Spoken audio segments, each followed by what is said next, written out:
What's up, guys? This is just Recovers from Yuma, Arizona, and trying to do a voiceover on my video because it was sounding like shit. And the story was a really good story. It really meant a lot, and it's something that happened in my life.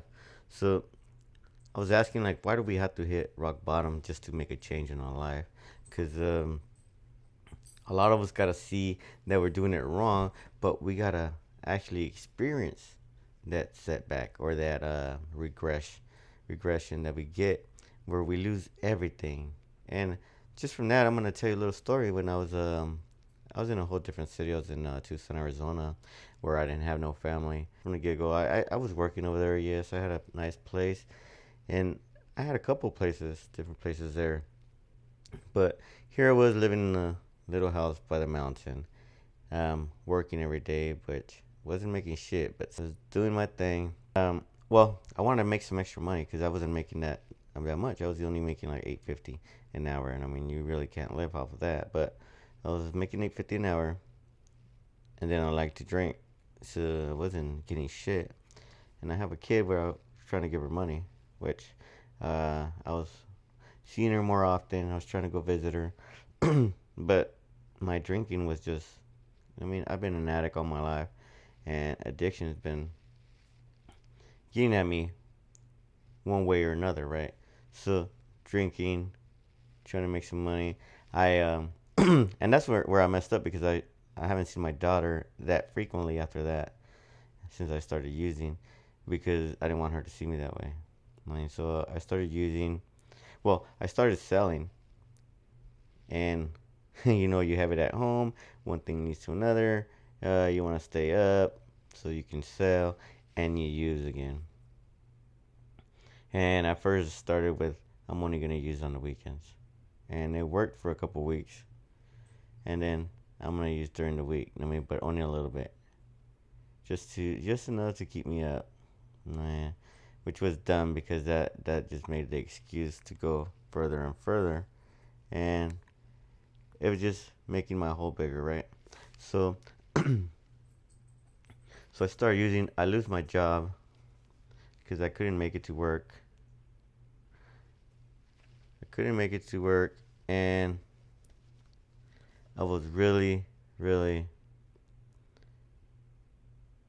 in that deep hole, right? I couldn't get myself out of it because I started using more and more, and then I was prescribed some medication for my back, and I don't know.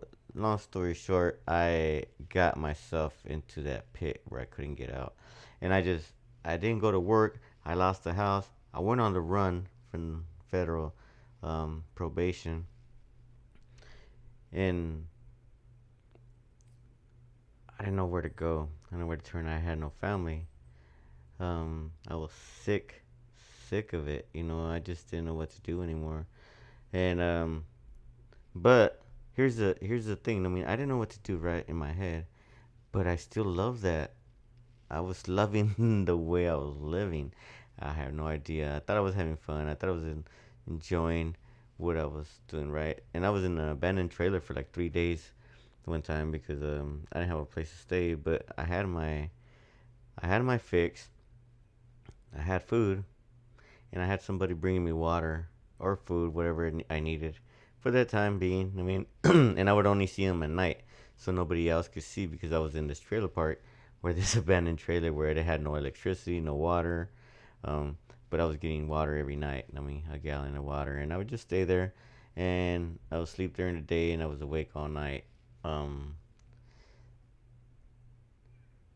just so nobody else would see me, right? And I was thinking I had the whole world. I was thinking I was living good, and I was okay with it. I was okay with my life at that time. And then I got out. I got out because I got bored. I just needed to get out there. I was staying in hotels because I was making a little bit of money selling. So I was staying in hotels, but still my life was just miserable. I mean, not really knowing it, but now looking back at it, right? At that time, I was content with it because I was okay. I knew where I was going. I knew where I was headed. I just wanted to stay out there for a little longer before I went back to prison because that's what my life revolved. It revolved around getting high, making money, and going to prison, and it was okay for that time because it was my thrill. It was my way of living, and I thought it was normal. I thought everybody lived that way. Like you go to, well, all my friends were. At least if they didn't go to jail, I wouldn't hang around with them. And I mean, people that didn't get high, I wouldn't hang around with, because I didn't think we could relate. So I would stay away from everybody that didn't use, that didn't drink, that didn't do anything, because they didn't know how to live, right? They didn't know how to live life. They don't know what a life experience is. I would stay at hotels, get high, until one day I just like I was running out of money, and I just didn't want to stay in Tucson anymore. So I decided to come back to Yuma, which remember I was on the run from the feds, right? I had an aunt that passed away, and I came to Yuma um, right before it happened. Here I am in Yuma, and I get an addiction again. Freaking, not even a month passes by. Cops kind of knew me. They freaking pulled me over, put me in jail. I would do some time. It was a year later. I get out. Years and months, whatever it is. Um, really didn't care. That was my life. I was going to prison, right? I get out. I'm still on state probation. I mean, because I had state. Well, I caught a state charge when they called me the last time when I was killing my number for the feds. I caught another charge, but the state didn't know I was in federal probation. I got sentenced before they found out. I go kill my number, get out. They're like, "What the heck?" So I'm on state probation, and here I am, know it all. I'm still in addiction. I tell my PO how it is, right? I'm like, look, this is what I'm gonna do. I'm not gonna do no classes. I'm not gonna do this. I'll UA for you. I'm gonna be clean. I'm gonna get a job. She says, okay. I see you know what you're talking about. We'll do it your way. I was like, whoa, this really worked, right? So she's all, see you in a month. So I leave. I go back to my addiction. I didn't get a job, and I go back to my PO a month later, right? And she asked me, so how's it going? Well, I get a UA first, right? I get a UA first, and then I see her, and so she says, so how's it going? I was like, I'm dirty. She said, I thought you said you were gonna be clean. I was like, look, my life isn't about being clean. My life is about getting high and staying high and seeing how I can stay high. She's also, I guess she didn't get it. She's also, what do you want to do? I was like, send me home. And I was like, wow. Put my head down. I realized that I just called prison my home. And I seen that I didn't know how to live. I didn't know any other way. And I look at her and I was like, man, I need help. She's like, well, what happened? I was like, I don't know. I just called prison home. And you know what? I need help. She's also, would you go to rehab? I said, let's try it. Like, I know the judge wanted me to go to rehab, but I've been in denial. I'm like, I'll try it. And here I am thinking that rehab's not going to happen for another couple of weeks. I'm still going to go get high, right? She picks up the phone. She calls. She's, what time do you want to go in?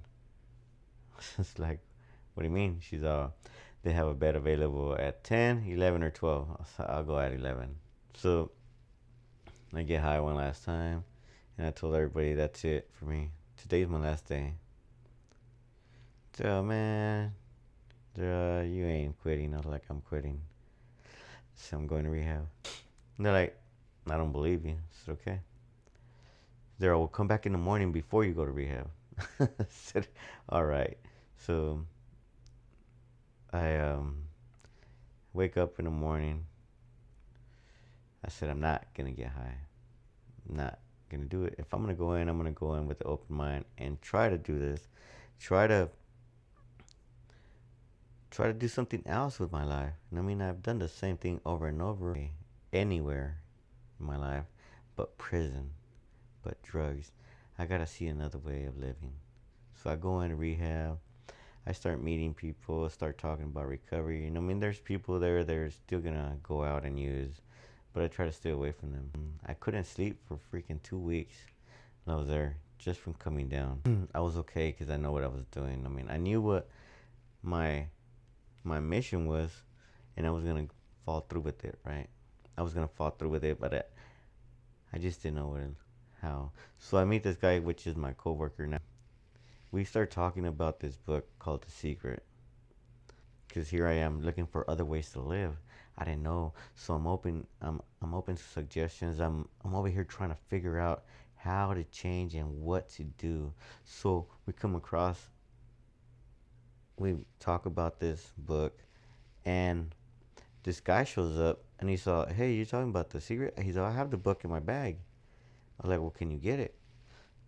He's like, "Well, I also have the movie. I'll get it sent in." I'm like, "Well, get it sent in so we can watch it." So a couple of days pass. He gets it in.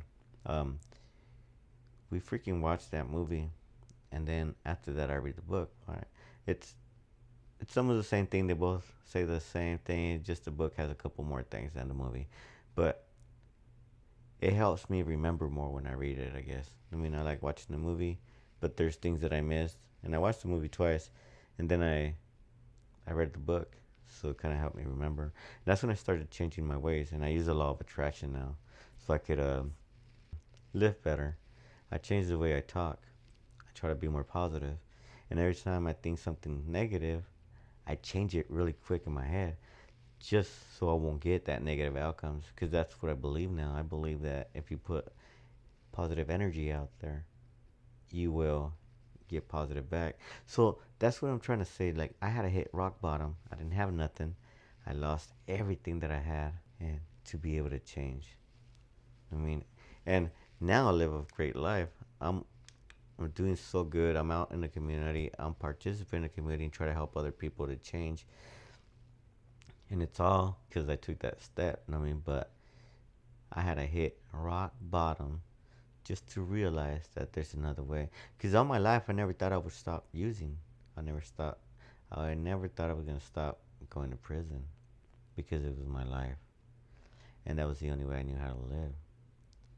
Until I was able to see, when you start that recovery, that journey in recovery, living a recovery lifestyle, you start meeting people that are doing the same thing.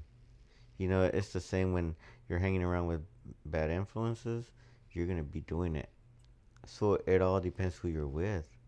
And I know many years my mom used to tell me something like that. She used to say, "You tell me who you hang around with, and I will tell you who you are."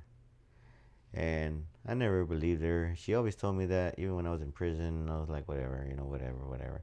But now I get to see it. I mean, and I get to see it myself, and by experience, I get to show others. And I understand that not everybody's gonna change, because I didn't want to change when somebody else was telling me. I had to see it for myself, and it's okay if they don't. But I'm planting that seed. I'm planting that seed in people's hearts so they can either change at that time, or maybe later in the future they're gonna change. So these are things that we got to see in our life, and how we can change, how we can progress. And if somebody's having a challenge, assist them, be there, listen to them. Sometimes just letting them vent helps them out, and they will find their own solution. That's one of the things that we got to be active listeners, to assist another person, to be able to be there for somebody else. And that's the best thing you can ever do. You know, the best things in life are what you give to another person. It's not about receiving, and it's not about us anymore. We could do a lot of things for ourselves, but you won't get the feeling, the same feeling you get when you help somebody else. Just try to assist somebody else, and look at their eyes, and the shine in their eyes and what they get, and then you feel that, like, man, I've done something good today. Woo, yeah. It's amazing just to help another person when they're in distress, and then being able to share your story and letting them know, look, I was there, now I'm here. I was there, but I'm here now. This is where I'm at. I'm at this station. I'm not gonna. I mean, I'm not looking at the future. I'm just at what. This is where I'm at right now, and I'm living a balanced life. And by doing that, I share how I did it. I mean, I had to take away all my old friends, everybody that I knew. I had to stop hanging around with because they're using. If I want to use, yeah, I go visit them, but I stay away from them because I don't want to use. I don't want to go back to the old life. You know, just changing my ways, I'm able to have new things. I'm able to travel. I'm able to do the things that I want because I changed my old ways. And just by seeing that firsthand, I mean, I do not have to do any of my old ways. I do not have to use today. I don't even have to smoke anymore because I don't want to spend my money on addiction. In our addiction, it changes from one thing to another. Now I use it to work. I mean, working and doing and actually this moto vlogging is actually my other addiction, which I'm not good at it yet. But here I am. I'm practicing, and it's a good thing that it's not easy because I keep trying and trying and trying. My audio just freaking sucks, but I'm here trying, and it keeps me busy. And if it was easy for everybody, then everybody would be doing it, right? So you gotta look for what's gonna help you. You gotta look what's gonna uh, take you to the next level. And once you find whatever the hobby that you like, keep doing it. Don't stop. Don't ever stop because if you stop, you will ruin a good thing. Keep moving forward. Don't look back, and always think about your next move. Later.